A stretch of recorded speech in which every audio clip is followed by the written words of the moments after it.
पूजा जी, आज हम बात करने वाले होपोनोपोनो टेक्निक पर। जो आम इंसान है उसको नहीं पता, उसने पहले कभी ये वर्ड नहीं सुना, तो उसको आप आसान शब्दों में कैसे समझाएंगे आखिर ये है क्या और ये कहाँ से आया? होपोनोपोनो एक हवाइन टेक्निक है। ईजली तरीके से समझने के लिए होपोनोपोनो का मतलब ही होता है रेक्टिफिकेशन। रेक्टिफिकेशन मतलब किसी भी चीज़ को ठीक करना। अगर सोचिए आपका मूड ख़राब हो गया, आपका दिल टूट गया, आपका पेट ख़राब हो गया, आपके मनी के इश्यूज़ हैं, कोई भी चीज़ लाइफ के हर एक एरिया में जो चीज़ पहले जैसी नहीं है या कंप्लीटली बैलेंस नहीं है, जो चीज़ सोचिए आपकी किसी के साथ बहस हो गई या किसी के साथ लड़ाई हो गई, आपको वो ठीक करनी है, तो आप उसके लिए होपोनोपोनो यूज़ कर सकते हैं। होपोनोपोनो का मतलब ही एक रेक्टिफिकेशन होता है, जो ठीक करना किसी चीज़ को, किसी चीज़ को सुधारना। यस। तो ये मतलब कब से यूज़ हो रहा है और सबसे पहले इसको किसने यूज़ किया? सो बेसिकली ये बहुत ही ओल्ड हवाइन प्रैक्टिस है, अभी की नहीं, ये एंशिएंट प्रैक्टिस है। जैसे पहले लोग बहुत ज़्यादा यूज़ करते थे पर ये फेमस नहीं थी। ये डॉक्टर ह्यू लिन ने ये फेमस की। ये जो डॉक्टर थे ये एक साइकाइट्रिस्ट हॉस्पिटल में काम करते थे। इन्होंने जो भी वहाँ पे पेशेंट्स थे उनको बिना मिले इन्होंने उनके बिहाफ पे ये चैंट करके उन्होंने लोगों को ठीक किया, और अब तो ये बहुत फेमस है। और ये I think one of the practices है जो हर एक हीलर ने प्रैक्टिस करके आए होंगे। तो आप, तो मैम जैसे अभी आपने बोला चैंटिंग करते हैं, तो इसमें किस की चैंटिंग करते हैं, मतलब क्या चैंट करते हैं? तो इसमें ये 4 लाइनर का एक फेज होता है। पहली लाइन होती है आई am sorry, second please forgive me, third thank you, fourth I love you. तो ये आपको चैंट करना होता है आई am sorry, please forgive me, I thank you, I love you. ये 4 लाइन होती हैं। आप इसको मल्टीपल टाइम्स किसी भी इंटेंशन, किसी भी प्रॉब्लम के लिए आप इसे यूज़ कर सकते हैं। पर जो इसकी चैंटिंग होती है ये आपको किसी भी चीज़ को हील करने में मतलब इसे 4 सिंपल वर्ड लोग कोई बोलें तो वो अपनी हीलिंग कर सकते हैं जी।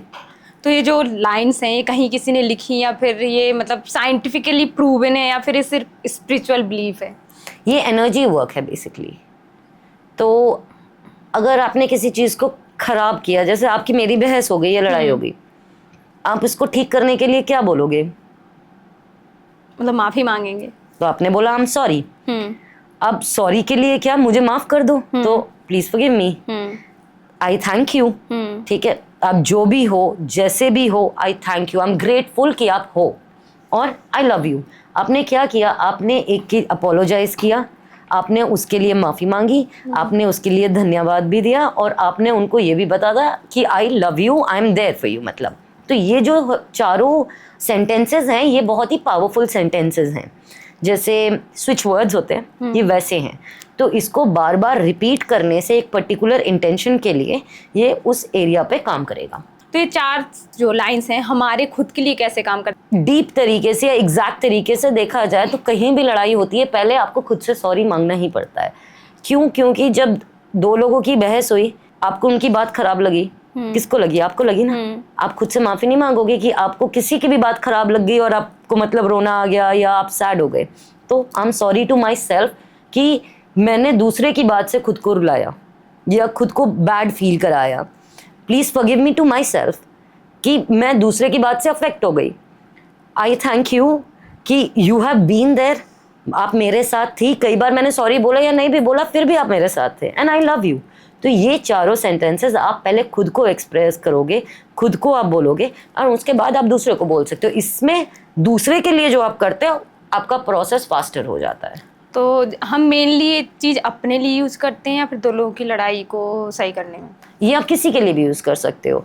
अगर आपको फास्टर रिजल्ट चाहिए, जैसे आपको चाहिए कि 2 लोगों की लड़ाई, मतलब दूसरे वाले से जो लड़ाई हुई है उनको थोड़ा लड़ाई ठीक कर लो, तो आप उनके लिए यूज़ करोगे। पर जब आप खुद के लिए भी यूज़ करोगे तो उनके लिए जो यूज़ कर रहे हो वो फास्टर होगा। तो अगर आप खुद को ठीक करोगे तो आप दूसरी चीज़ों को ठीक कर पाओगे, अगर आप खुद को नहीं ठीक करोगे तो नहीं कर पाओगे। किसी को पता है गलती मेरी नहीं थी और माफ़ी कैसे मांग सकता है कोई?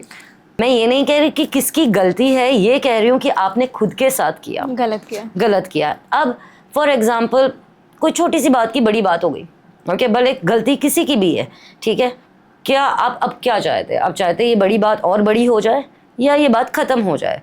आपको उनसे फिजिकली माफ़ी नहीं मांगनी है, आपको इसे खुद में उनसे माफ़ी मांगनी है कि मैंने जिस तरीके से बिहेव किया, या फिर हमारे बीच में सोचो लड़ाई हो गई, आप उनकी बात उस टाइम पे समझ सकते थे, आपने नहीं समझा, या फिर मे बी आपको नहीं समझना था, मेरे ना समझने के लिए आई एम सॉरी।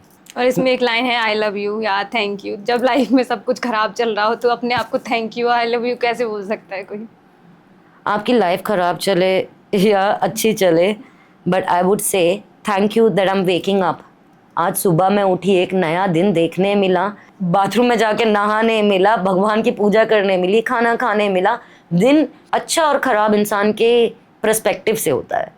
किसी को बहुत पैसा चाहिए तो बहुत ख़राब है उनके लिए, अगर वो पैसा नहीं है तो 2 टाइम खाना 3 टाइम खाना होने के बाद भी वो दिन अच्छा नहीं लगेगा। तो सबसे पहले जो है उस चीज़ के लिए थैंक यू बोलेंगे तो आगे आपको चीज़ें मतलब बेटरमेंट आएगा। जैसे अगर खुद से खुशी नहीं है आपको, या फिर आपको लगता है लाइफ में सब कुछ ख़राब हो रहा है, but still thank you that आपने एक और दिन का चांस मिला। Thank you to the body कि यार मेरे को एक अपॉर्चुनिटी तो मिली कि मैं आज वो चीज़ जो कल नहीं की वो आज कर सकता हूँ।